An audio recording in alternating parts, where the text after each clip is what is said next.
Bad news on two fronts. Apparently, I didn't win my bid for the Dodgers, and the FBI has a really grim view of whether corporate computer networks are defendable. And you didn't win the Mega Millions either, so you're 0 for 3 this morning. But sorry.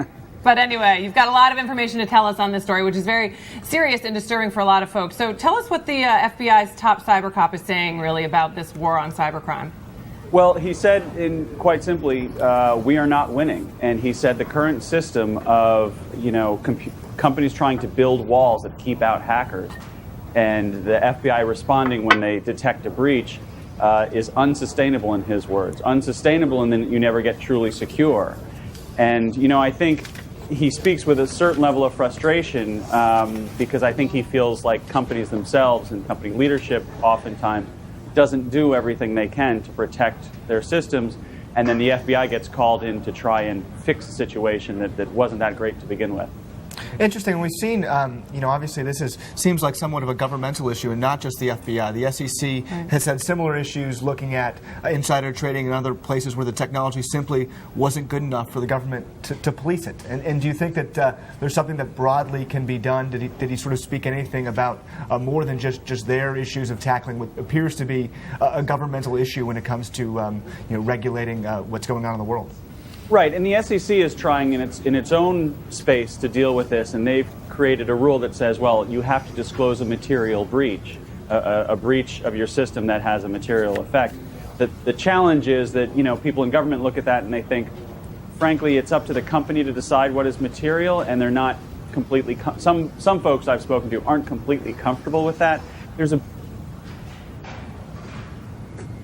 Are you there? Oh. There's a big debate going on as to how demanding the government should be of companies, how much you can sort of regulate yourself out of this problem, or if you can at all. Right, and what was so interesting in your article is you were talking about how many of these companies don't even know that their security has been breached, don't even know that the hackers have gained access to their information, a lot of times for a year or more.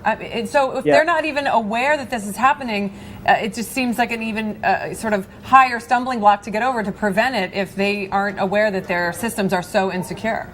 And to me, one of the most interesting things that the FBI official Sean Henry said was that we need to completely change the way we monitor this stuff. We have to stop, trying to detect breaches, because guess what? They're already there.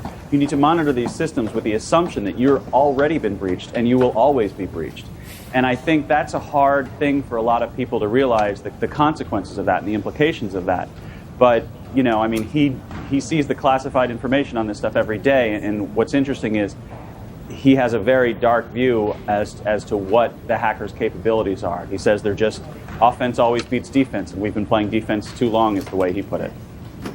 And you mentioned in your article that these comments that he made were not specific to pieces of legislation that are going through Congress right now, but specifically they are focused around electrical plants and nuclear reactors and this type of thing. What could we maybe expect from Congress on this? Are they taking it seriously as perhaps the FBI is saying that corporations are not? Are they more on board with the fact that we have to get out ahead of this, or at least try? It's a really interesting debate going on in Congress right now, because there's an argument as to should the government impose a series of requirements or standards that places like power plants and nuclear reactors have to maintain in their computer systems.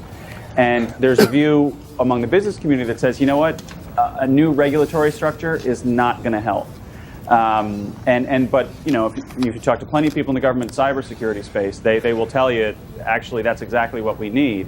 And this argument is playing out on the Hill right now, and it's not clear that, frankly, much of anything of significance is going to pass in an election year. But I think they're having such a struggle just to try and get their hands on this one little piece of it. Right. I think that sort of speaks to the broader problem throughout U.S. industry. And Devlin, real quickly, because we have to let you go, but I'm just curious, is it cost that's preventing a lot of these corporations from taking this seriously because of the sheer amount that it would take to fight this? If you talk to the government folks, they'll tell you part of it is cost, part of it is comprehension of the technology. There are some technologies out there that according to some people I talk to, a lot of executives just simply don't understand how it works and what the risks are. So I think cost is a factor. I think ease of use is a factor. And I think an understanding of how capable the hackers are. I think hackers, the really sophisticated ones are just much, much better than the people who are paid to protect from them.